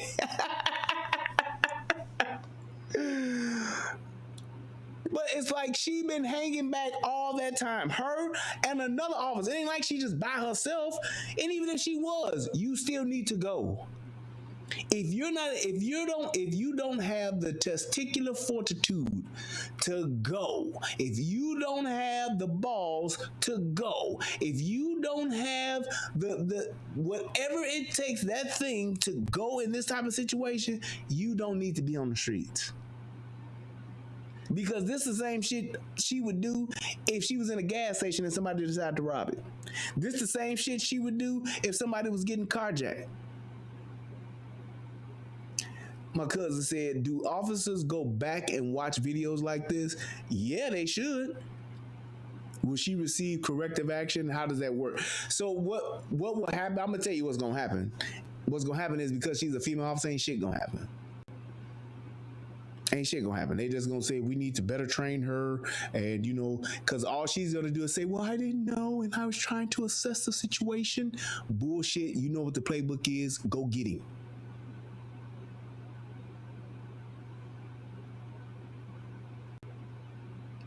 That's just what it is. So it's like and this is my thing to just say, this is why it's so important for officers to train, because when you train to go and you train to go get them, that's what you do. When I was taking active shooter training, when they was training us, they drilled that shit in our heads.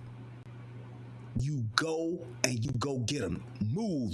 As we stacked up in our T formation and we learning this shit, what they're telling us, our coaches behind us are telling us, move.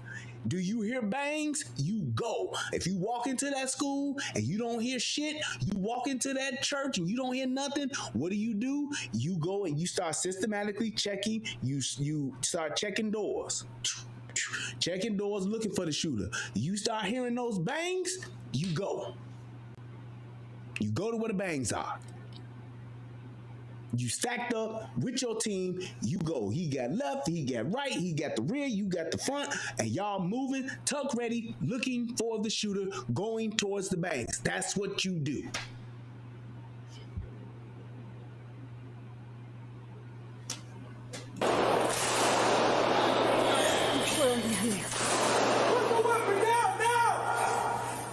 What the fuck? She's out. She's out. She may have a bomb. You see that? She said that's the fucking baby. So it's like, and I get that part because you don't see that every day. And I get that that's definitely something you could have a kid that small. So yes, that would be something to cause maybe a second or two of pause. But even in that training, they teach you walk over the wounded. You walk over the people that may be down, alive, shot, hurt. You walk over them. You walk past them. You act like they're not there. And you keep going to the bangs. You are the response team. It is not your job to put a tourniquet on nobody, to provide CPR, to help people, slide people out the way. That is not your job. You are the response team. Go get them. Or her. Whoever the fuck they are, you go get them. And you do not stop until you got them. That's the training.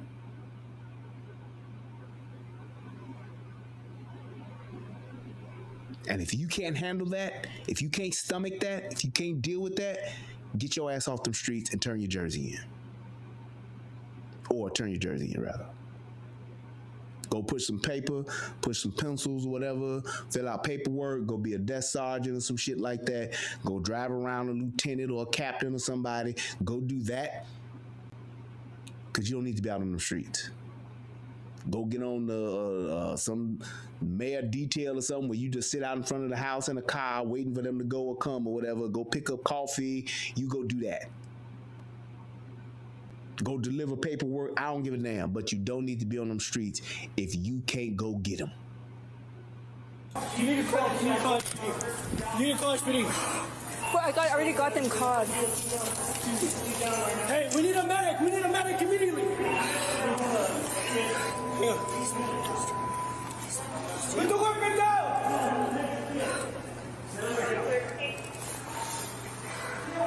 Hello, what's up? Might be a bomb. Hey, who has a radio? You guys are ready? Yes, we already got it. We need a bomb squad. We may need bomb squad. We don't know yet. We have a kid that's down. And here's the other thing too. It's like you don't need 5 people on the radio saying the same shit. And especially if you're the response team, you need to be moving to go get them. That's for them other people that's behind. That's for the people who didn't stack up. That's for the people who got there late for them to call that stuff out. You call for EMS, you call for bomb squad, get the fuck off the radio. All the other shit, let everybody else figure that shit out.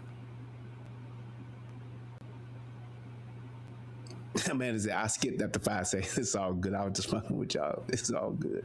We need a medic. Hey, get a medic. 2, 2, 3. Get a showcase. Hey, is this just one shit?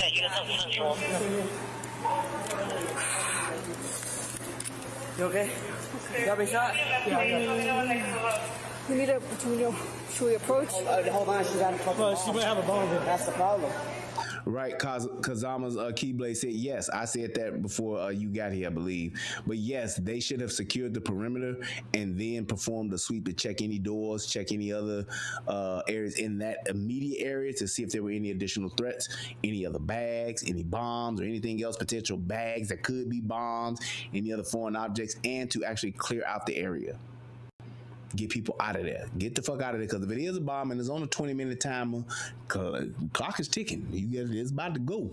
if that's the case. But you don't know, so that's why you have to treat it as though if it is, because if it does blow up, maybe your ass do get blown up in this situation. But you need to be getting those people out of the area.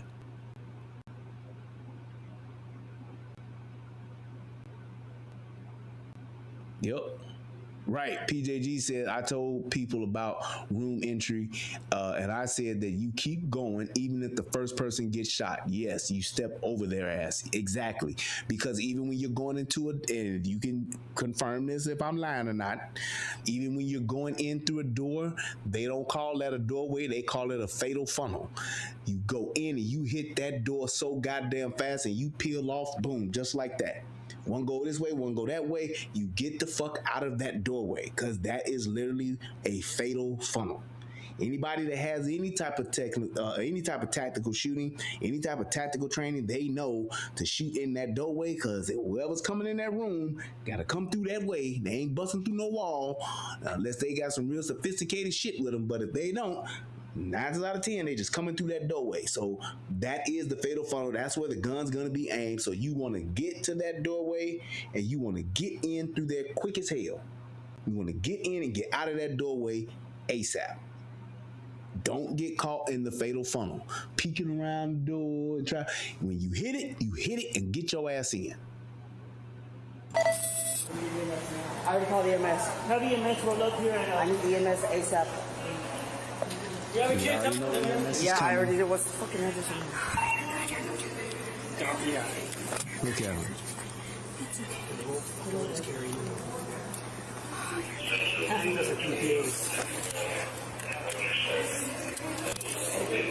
Where's my ambulance at? We have a child that's down. And see, and that's the thing too. It's like they don't understand. They don't understand that, you know, because of OODA loop, it's so much stuff going on that it seems like it's taking like forever when it's actually not. It's only been a few seconds or a few minutes, and they're like still calling for EMS, still calling for EMS. EMS is on the way, but person in charge should be clearing this area so that it's safe for EMS to approach. Because once EMS get there, EMS ain't going. Shit, I got a medic bag. I'm not walking up in this motherfucker and y'all ain't cleared this shit. I'm sorry. Which understandably so. By Timmons. Fatal as hell. Circle Drive. The first in, first out, my boy. Get an ambulance. Right. Yeah. But she don't have a ball. Does anybody else have their shot? No. I'm gonna approach with Adrian.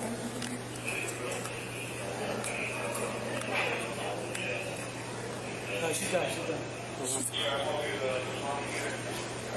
Hold on. You got gloves? Anybody got gloves? No. You got gloves? Anybody got gloves? So you see, that was the dude that was behind the little cut that was closest to her.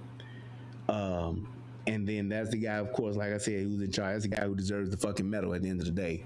And then you have the ladies that were behind him. And yes, I see what you're saying, Tone. He says, you know, she flashed back to her kids. I'm betting them emotions took over. Exactly. And I'm not, let me just say this. I'm not knocking her. Well, no, I'm criticizing her, but I don't think she's a bad person. I don't think she's a terrible police officer. But here's the problem. Her inability to whatever, fill in the blank, in this type of situation can be resulting in lives being lost when seconds matter. So I have to criticize her. I have to critique her. She don't get a pat on the back. I'm sorry, she don't. Because if it was a lobby full of people, and it was a lobby full of kids, or it was a lobby full of adults, or whatever the case may be, and because she's pussyfooting around, my loved one died, and let's say my loved one would have been in this situation, and because of her pussyfooting around, there was one less gun to be shooting at this bitch, at this threat, yeah, I'd have a problem with that. And I would be like, bitch, because you froze for whatever fucking reason, my loved one ain't here. And that's the thing. If there's a loved one that gets lost, if there's a life that gets lost, let it be getting lost because you was pressing your way and just didn't get there in time, but you was moving. You was trained to go. You was ready to go. You was going to get him. You may not have just gotten there in enough time. You may have just been a couple of steps late, a couple of seconds late, but you can't be holding up, singing the Lord's Prayer, sitting there talking about saying you should be moving up, saying you should be going, saying you should be going after him, saying you should be going to get him. You shouldn't be sitting there thinking that shit through when you know what the training is and you know how the training goes. Go get the threat, period. And that's the expectation. This shit is too basic for people to not follow it. It ain't a bunch of variables. It ain't, but what if it's Tuesday and it's raining outside and the dew point is below 6? None of that's involved. You hear shots, you go to the shots. You see a threat, you put it down. And you keep looking. You keep searching. You keep scanning, whatever the case may be. You go get them. I got gloves. What do you need? Take the weapon. Put your gloves on. And here's my thing. Let me get on Officer Santa Cruz or whatever the hell his name is. He should have even been more inclined to get out there because he has on armor. He should have been more inclined to get into the fight. And even them other 2 officers. My man here with the suit on, he ain't got no armor. And he was the main one. They should have been even more inclined wearing fucking body armor. Y'all suited and booted. I didn't even think about that until now when I just saw his ass. This is the same motherfucker that was behind the little nook, the little cutout that was sitting there waiting all that time and didn't even see where the bitch was shooting from until it was damn near over. Y'all got on armor. And y'all got this other guy out there in front of y'all. Should take y'all fucking arm off and give it to him then if y'all ain't gonna go.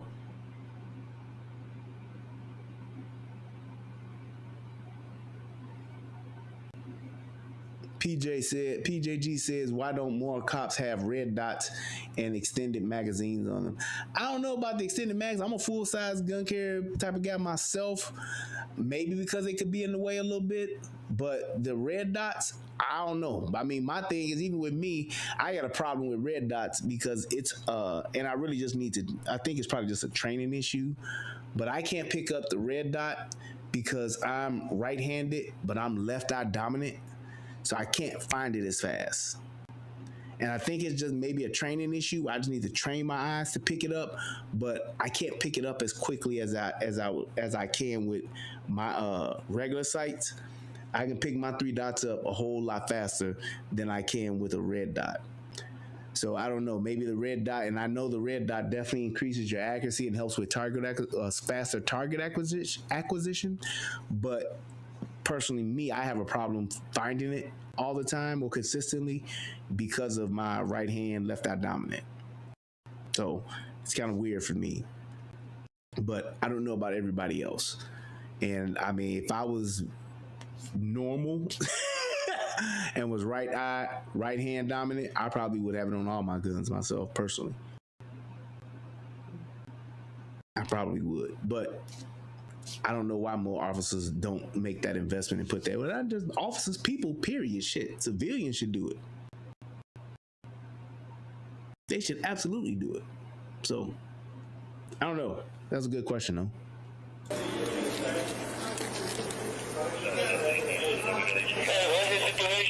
Affirmative. Any update? Yeah, Lakewood? Yeah. Clear units, keep the channel health on. This is the other officer's body cam. He said, you're done. You're done. I was a drill sergeant, and your dominance factor is a problem. That's a true statement. You ain't shit. You're right, but it is. No, man. It is.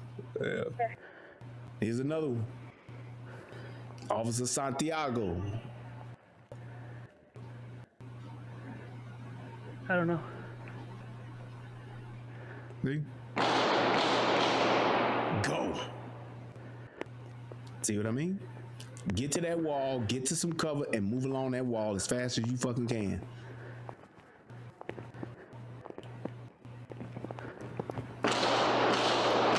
See? He just now catching up to the ladies. And you know how long they ass been sitting there, and look at how long his ass been hanging back. Look at these bitches here, hanging back. Old Laverne and Shirley. Look at old Laverne and Shirley sitting back, waiting for Carmine. Can't do it, man. He just as bad though.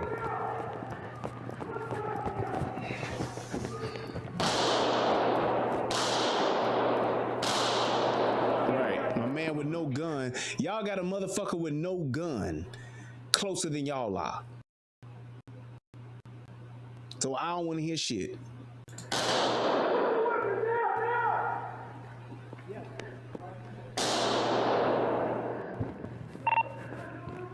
You may have a bomb. You need to close. You got to close it.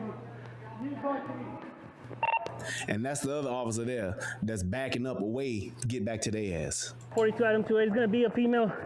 She's down right now. We need a medic. We need a medic immediately. We have a kid. See what I mean? Full sideline coach over here. Over 2, repeat. Shooter is down. Looks like she has something strapped on her chest. We need She don't even know. She had shit strapped on her chest. We don't know yet. We have a kid that's down. Possibly bullet to his head. Hey, get him in. 223 shell casing. What does that have to do with? You see how it's like, and I get that part. You just calling out shit that don't really matter because like that shit don't mean nothing. Like the bitch had a rifle. I don't give a fuck. She shooting 223, 556, black 300 blackout, or fucking 762. I don't give a fuck. It's a fucking rifle. Going out there with you? We have other officers out here. Sir, we have EMS stage. Let me know when they can move up. That's the problem. I already called EMS. Have EMS roll up here at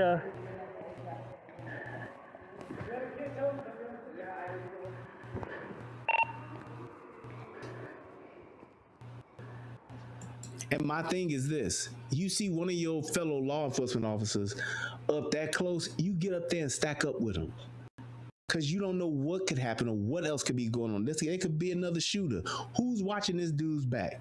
It's more fucking uniformed officers in the backfield than it is the motherfuckers that up front on the front line. I guess them motherfuckers must be, I guess all the uniformed officers are the DBs. You got a free safety, corner, strong safety, and your other corner. It's like, that's what the fuck you got? Strong side corner, weak side corner, free safety, and the motherfucking strong safety. They just sitting back, running the fucking nickel package. Scary motherfuckers. Get your ass up on the front line when you see you got one of your guys up there on the fucking front line. Motherfucking LT up at the front, goddammit, ready to get it cracking, and y'all got motherfucking the DB sitting in the back. Y'all ain't even got no fucking linebackers. At least be a linebacker, motherfucker. They all the way in the back, in the dime package, in the prevent. That made no goddamn sense. Right, where the motherfucking Ray Lewis is at? Lawrence Taylor's? Where the motherfucking, the Mean Joe Greens and the motherfucking Reggie White's at? Y'all all should be like Reggie White, goddammit, the Purple People Eaters. All y'all need to be on the front line going to get it. The Michael Strahans. Everybody want to be Dion. Ain't that about a bitch? But that's pretty much the end of it. That was pretty much it. So we can just wrap it up from there. We coming right up on 2 hours. So it's like, anybody got any questions, put them in the chat and I'll answer real quick as I wrap up. But it's like, you got to look at it to where there's a playbook that needs to be ran, and it needs to be ran for a reason. They were lucky in this situation that there weren't a lot of people there, and she wasn't trained. This active shooter wasn't well trained, so you had an advantage.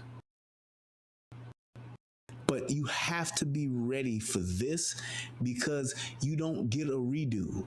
You don't get a reset. You don't get to play the level over like you're on a goddamn video game.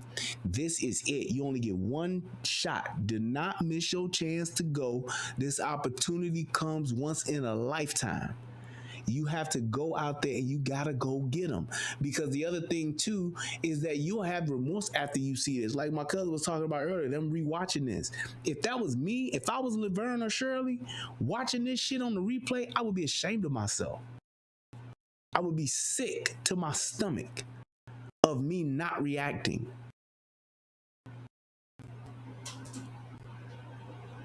I just would be. So it's like those are the things that you have to really pay attention to and really consider so that you can make sure that you're doing the right thing. Right. The way you train is the way you fight. True as shit. If you don't train, 9 out of 10, you will do nothing. Like literally deer in the headlights look like.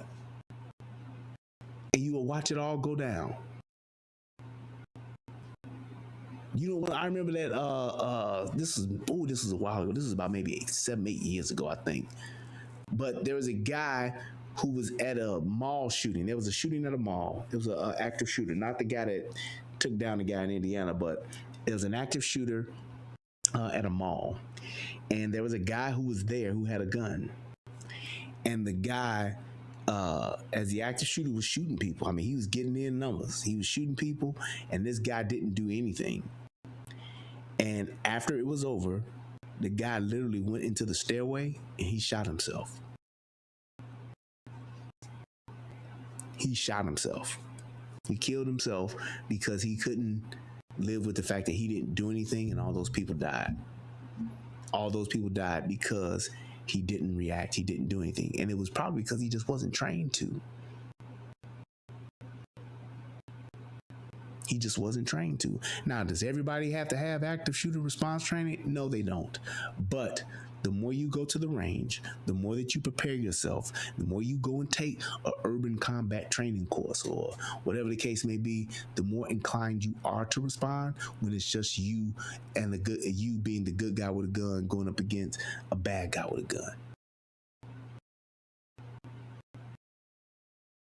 Just saying.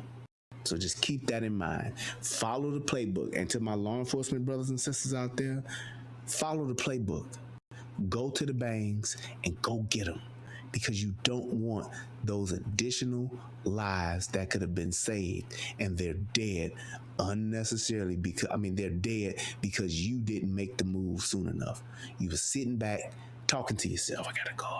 We need to go. We need to hurry up. What you think we get to the active show? You don't need to do that. Go get them. And if you don't have that mentality and you don't have that in here, you don't need to be on the streets. Turn in your jersey or go get behind the desk, because you're putting not just yourself in jeopardy, but you're putting other people's lives on the line. You're risking other people's lives. You're risking the safety of other officers because you won't react, or you'll react the wrong way.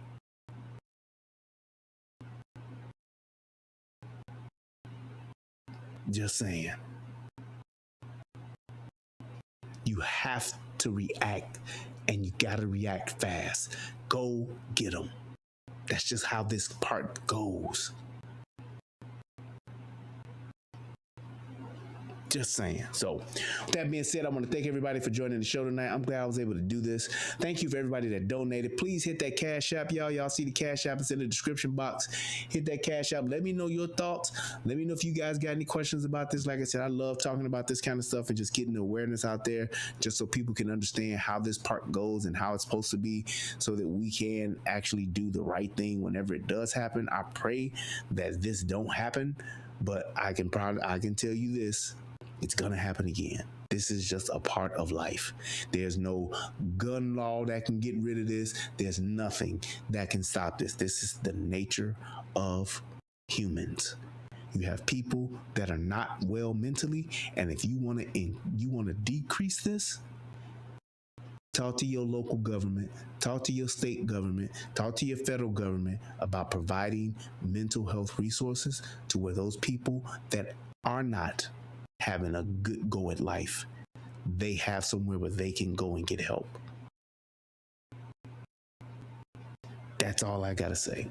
Because this person, they had mental issues. They had some severe mental issues, and I'm not gonna even get into all of the transgender stuff that was going on with this person, but this person clearly was not your normal, average, functioning adult. There was something severely wrong with this person. I mean, this person brought a kid to their active shooter. When this person decided to shoot up the church, that person didn't even have the wherewithal to leave the kid, at least in the car. Nope, bring the kid with me. Just saying. Thank you, everybody. I appreciate you guys tuning in. It's been real. It's been good. Y'all have a good night. Until next time, peace, and I'm out.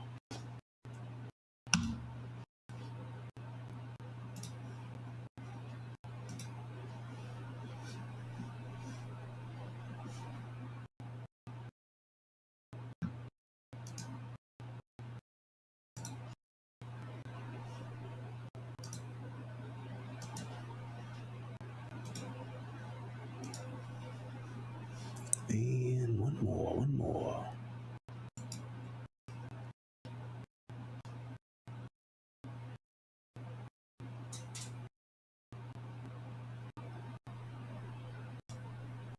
Shout out to everybody on the United Guns of America. I see y'all over there. Elliot Randolph, JR Samples. Appreciate y'all, man.